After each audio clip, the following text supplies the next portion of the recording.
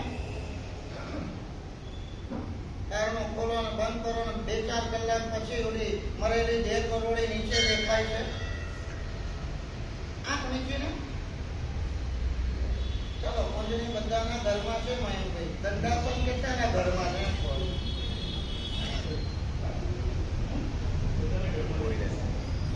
કેટલાના ઘરમાં છે? એમ કહો દંડાસન. જિંદગીમાં કોઈ દિવસ તમે આ જઈને પ્રયોગ કર્યો ખરો કે બારી કે દરવાજો આપણે આવતા જતા બંધ કરીએ ત્યારે અમારે જ કરવાનું કે તમારે કરવાનું? સાવેણી ચાલે. ઉપર પહોંચે સાવરને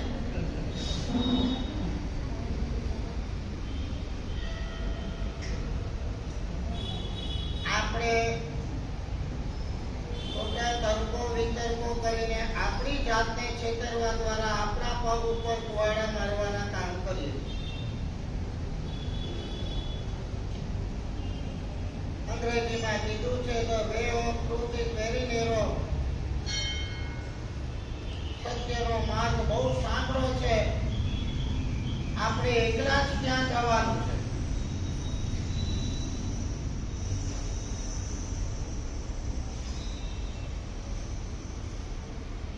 આપણે કોઈને બતાડવું નથી, આપણે આર્ગ્યુમેન્ટ પણ કરી નથી, આપણે ધર્માત્મા તરીકે દેખાવું પણ નથી.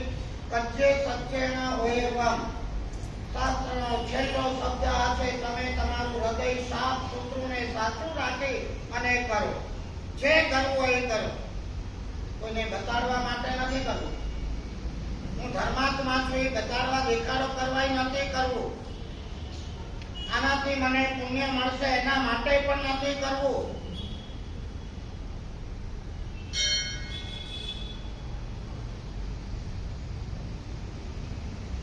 અને બધાના આ સમજદારીને જો આપણે ગોઠવી છે તો બધાના રિઝલ્ટ તૈયાર છે.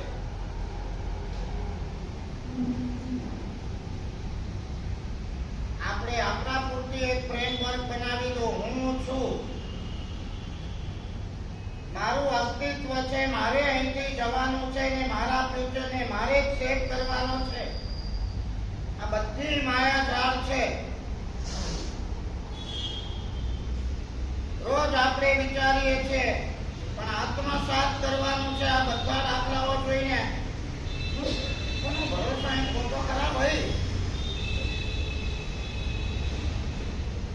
અત્યારે આખું આ વૈશ્વિક રાજકારણ, આખા બાંગ્લાદેશના જે પ્રેસિડેન્ટો હતા, રાતોરાત એક માણસ બચાવવાના આવે, કોઈ આધાર નહીં, અવતાર નહીં, શરણ નહીં, રાતોરાત ઘર બાર પરિવાર. થોડા સમય પહેલા કહેવાતું હતું કે આખો દેશ એનો છે, અને થોડી મિનિટ પહેલા કહેવાય છે કે હવે કોઈ નથી. રાજ્યાશ્રયનો મતલબ શું છે? હવે મને રાખશો તમે વટે અને નાનમ તો જુઓ, કર્મસત્તાની બે રહમી તો જુઓ. એક એઝ અ પ્રાઇમ મિનિસ્ટર આમ ચાલતા હતા ત્યારે રેડ કાર્પેટો બિછાતી હતી. જેડ કેટેગરીના બોડીગાર્ડો સુરક્ષામાં સ્ટેન્ડ ગનો લઈને ફરતા હતા. આજે એકલા અટુલા અને અનાથ. શું સ્ટેબલ છે? કોનું સ્ટેબલ છે? કેવી રીતે જીવવાનું છે? કેટલી લટકતી નેગેટિવ તલવારોને માથે રાખીને આપણું જીવન પસાર થાય છે. છતાં આપણે એવા ને એવા કોઈ રફતાર, કોઈ નિષ્ઠુરતા.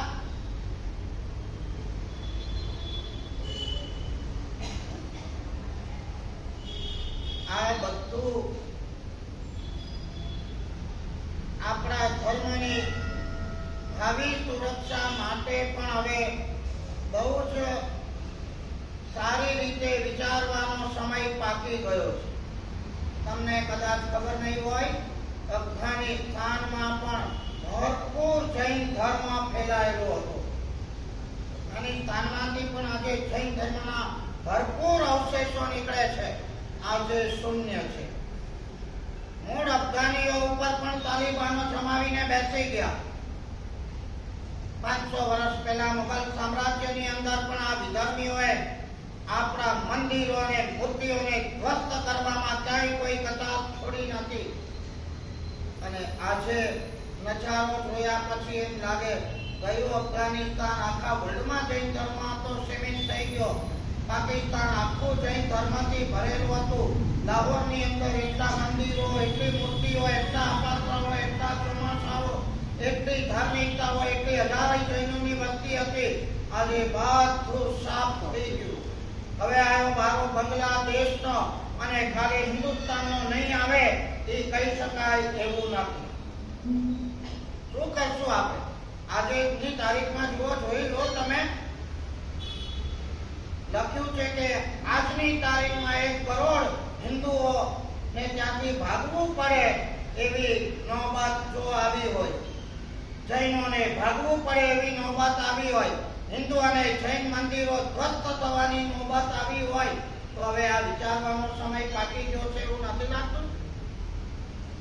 તમારો આવતીકાલે આપણો વારો છે ને છે. વર્તમાન નજારા ઉપરથી લાગે આંખ ખોલવાની જરૂર છે. દેખાડાઓ બંધ કરવાની જરૂર છે. ભક્કાઓને દેખાડાઓ શું કરશો? હું કહું મંદિરો તમે બાંધો ગમે તેટલા કરોડોના સારું ઊંડો એને નેગેટિવ નહીં સમજતા, પણ એની સાથે જો આ જ પરિણામ 25 વર્ષ પછી આવવાનું હોય, બાંધેલા કરોડોના મંદિર ધ્વસ્ત થવાના હોય, મૂર્તિઓ ધ્વસ્ત થવાની હોય, તો આજથી આંખ ઉગાડવાની જરૂર નથી કે અહીંયા ક્યાંક આપણે સ્ટોપ કરીને જ્યાં જરૂર છે. એક વાત સમજી રાખજો, હવેના દાયરાની અંદર અત્યાર સુધી કહેતા હતા કે ધર્મ મંદિરોના વારસાથી, સંસ્કારોથી ટકે છે, મૂર્તિઓના આપણી ધરોહર છે, આવું કહેતા કાને ઠીક છે. પણ આજની હકીકત એવી છે કે ધર્મને ટકાવવો હોય તો પહેલા નંબરમાં વસ્તી જોઈશે, સમાજ જોઈશે, સાધર્મિકો જોઈશે, એમની સદ્ધરતા જોઈશે. સાધર્મિક જ નહીં હોય, એમની સદ્ધરતા જ નહીં હોય, વસ્તી જ ખલાસ થઈ ગઈ હશે તો આ મંદિરોને પૂજશે કોણ? આજે આ પૂરોની હાલત જોતા નથી છે કે નહીં? 10:30 મંદિર બંધ કરજો, 2 ટાઈમની આરતી એક સાથે કરી લો, સાંજે મંદિર ખોલનાર કોઈ છે નહીં. ચારે બાજુ વિધર્મીઓએ કબજા જમાયા છે અને ભગવાન મૂર્તિઓ, પ્રાચીન ને પ્રભાવક મૂર્તિઓ, વર્ષો જૂના આવા વિધર્મીઓની વચ્ચે અસુરક્ષિત રીતે રહેલા. આપણે નીકળી ગયા ત્યાંથી જે થવું હોય તે થાય. વિચારવાનો સમય પાછો છે તમારે બધાએ પણ અને અમારે પણ. સમાજને સદ્ધર કરો, વસ્તીને સ્થિર રાખો ને સાધર્મિકને આત્મનિર્ભર કરશો તો હજી થોડો ધર્મ ટકશે. જુઓ તમે વિધર્મીઓ, શું ધર્મ છે એની પાસે? શું મંદિરો, મૂર્તિઓ કઈ છે? પણ આખો દેશ નહીં, આખું વિશ્વ હલાવે છે. બ્રિટન લઈ લો, યુરોપ લઈ લો, કોઈ બી કન્ટ્રી લઈ લો, આ એમનું સામ્રાજ્ય વસ્તીના કારણે છે. આના ઉપરથી આપણે દાખલો લેવાની જરૂર છે કે હવે આપણે પણ આપણા ધર્મને કઈ રીતે ટકાવવો ને બચાવવો. એકલા મંદિરો કે મૂર્તિઓ કે એકલા ક્રિયાકાંડો કે એકલા તપસ્યાઓથી હવે લાંબો ધર્મ ટકશે એવું તમે સમજતા નહીં, પણ એને એકદમ મૂળમાંથી જઈને વિચાર કરવાની જરૂર છે કે આ ધર્મને, મારા પરમાત્માના ધર્મને, આ આગમોને બચાવવા હોય તમારે તો કોઈ લેવું ન દેવું છે. જે મંદિરો અને મૂર્તિઓ તૂટી છે ને, એમ તમને ખબર નહીં હોય કે આપણા આ આગમો વિધર્મીઓએ 6 મહિના એટલા બાળ્યા છે, રસોઈ કરીને 6 મહિના સુધી ખૂટે નહીં એવા આ આગમોને બાળીને રસોઈઓ કરી છે.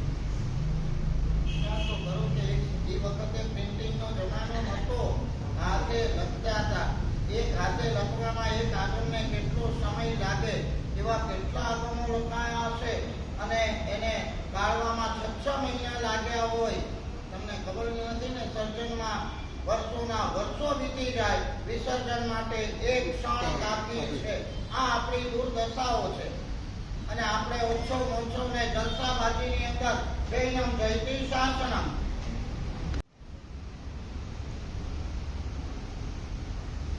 સત્યના માર્ગે આપણે આગળ વધવાનું છે. દ્રષ્ટિને આપણે ખોલવાની છે. ક્યારેક વહેલી ખુલે, ક્યારેક મોડી ખુલે છે. રાવણની દ્રષ્ટિ મોડી ખુલી. સલાહ આપી એને પહેલી, તારા કાર્યમાં વિલંબ કરશો ને, યાદ રાખશે. હવે વિચારવાનો સમય પાછો. ખોટા કામને તત્કાલ અમલમાં મૂકશો નહીં. ત્રીજી સલાહ આપી કે સારી અને સાચી સલાહની ક્યારેય ઉપેક્ષા કરશો નહીં. સુભાષિતમાં કીધું છે, બાલાદપી ગુણાત્રાય દોષા વાચ્યા ગુરોરપી. તમને જાણીને આશ્ચર્ય થશે.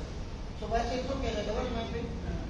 નાનકડા બાળક પાસે પણ કોઈ ગુણ હોય, કોઈ શબ્દ હોય, કોઈ સાચી સારી સલાહ હોય તો એ પણ લઈ લેવી ના હોય બાળક પાસે.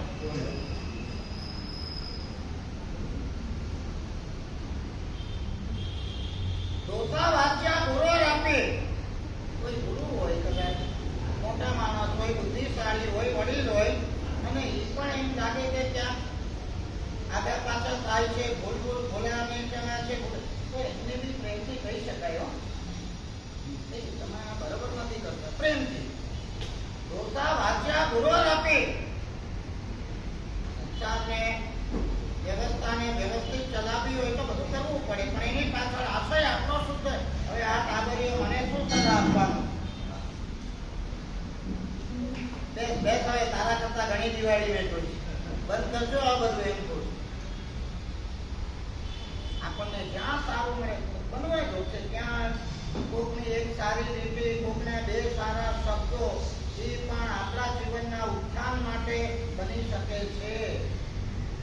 ચોપડીનું એક વાક્ય પણ આપણા ઉત્થાન માટે બની શકે છે. બાળકનું એક વાક્ય પણ આપણા ઉત્થાન માટે બની શકે છે. અને બાળક પાસે નિર્દોષતા છે, અને એ નિર્દોષતાના કારણે એ ભગવાન છે, અને એના મોઢામાંથી નીકળેલા શબ્દો પણ ક્યારે કુદરતને ચૂકવવું પડે છે. એક વચન સિદ્ધ સાધક મહાપુરુષો અને એક નિર્દોષ બાળકો, આપણે સમજ્યું, એના મોઢામાંથી નીકળે ને. આપણે તો બુદ્ધિશાળી, આપણે એને શું ખબર પડે, આપણે બોલ બોલ કરે. પણ મોટે ભાગે તમે જોજો, દાદાઓ હશે ને, એ પોતરા પોતરીનું બધું કીધું માનશે કે નહીં. પ્રેમ છે, લાગણી છે, એ તો ખરું, પણ અંદર ખાને એની પાસે એનો શાંતિ છે.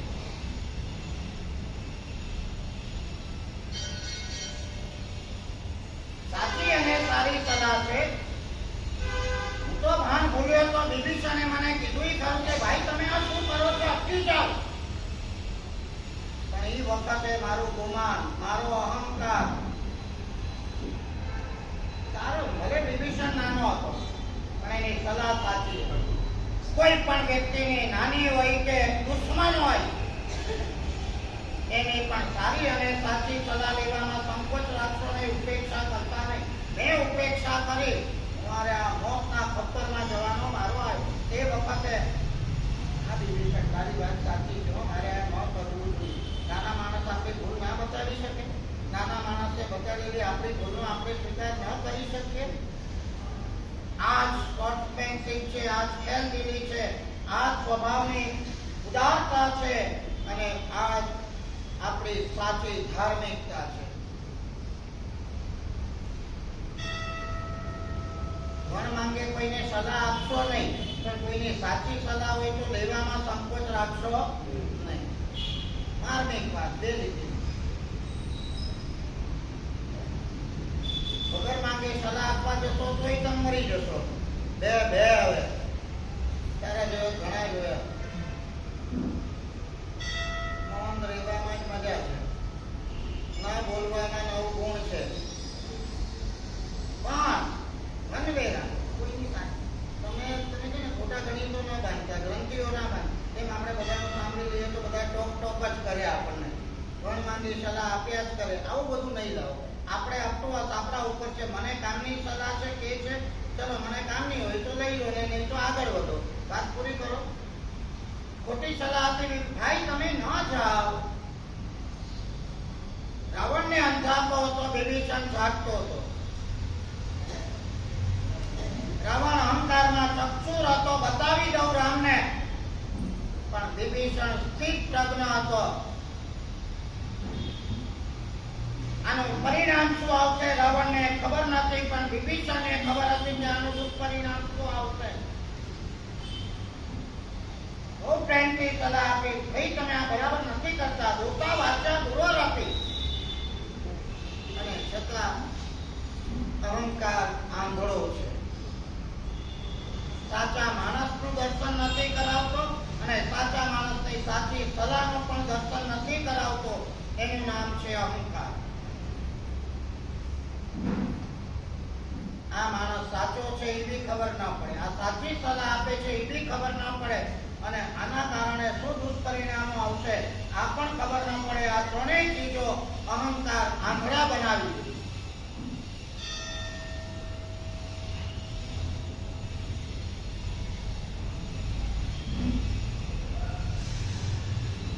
ભાઈ આપણને પૂરી ખબર પડે, આપણે કરીએ એ સાચું.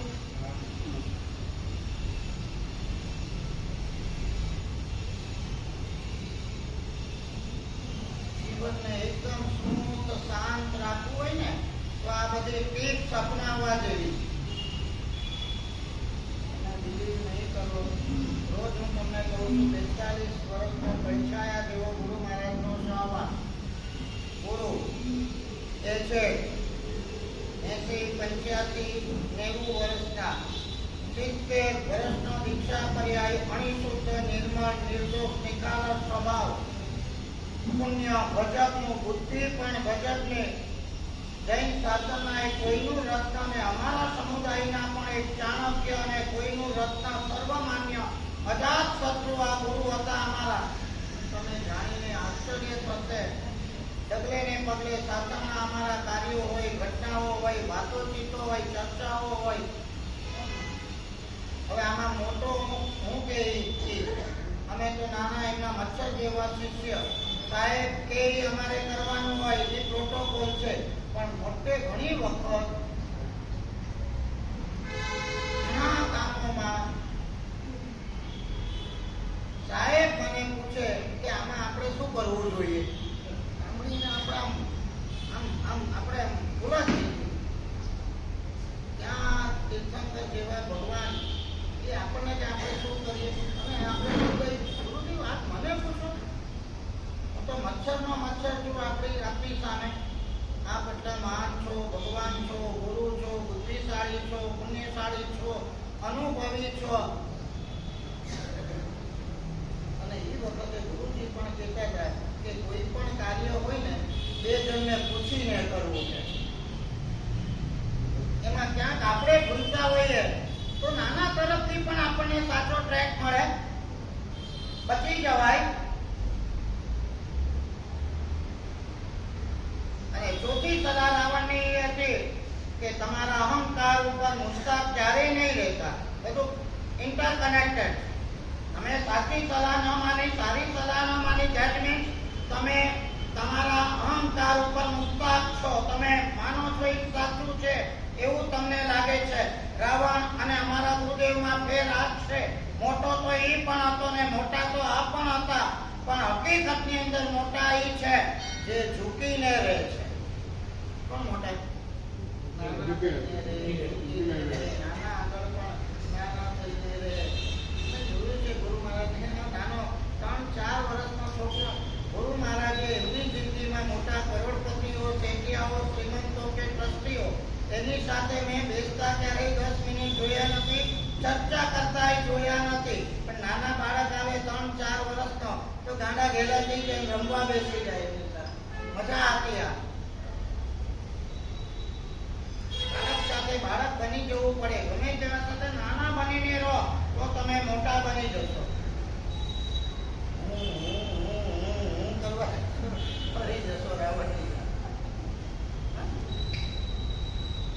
something, I know everything. મને ખબર પડે છે મારી મૂકો યાર. 1 સેકન્ડની અંદર આ ધર્મસત્તા આખા દેશોના પ્રધાનમંત્રીઓને ધૂળ ચાટતા કરી દે છે. આપણે ભાઈ વાડીના મૂળા સમજી લેજો. ખરેખર આ જીવન સાધના માટે છે. સમજદારી, વૈરાગ્ય અને આચાર સંપન્નતાથી જીવોની રક્ષા દ્વારા આપણે આપણા આત્માની રક્ષા સમજણ કરવાની છે. એની માટેનો આ સરસ મજાનું જીવન છે. એની માટેનો આપણે એક પ્રયાસ કરીએ. એક જાહેરાત આપણે કરવી છે. અમારા પદ્મપ્રેમ વિજયજી મહારાજ, આજે એમને 28મો ઉપવાસ છે. બહુ જલ્દી જાહેરાતો અમે કરતા નથી, એવું અમારું એક ગુરુ મહારાજના વખતથી એક સિસ્ટમ છે. માસક સન્માન કરીએ તો 22 દિવસ પછી બધાને જણાવીએ, પરિવારમાં કે જ્યાં જણાવવું હોય ત્યાં.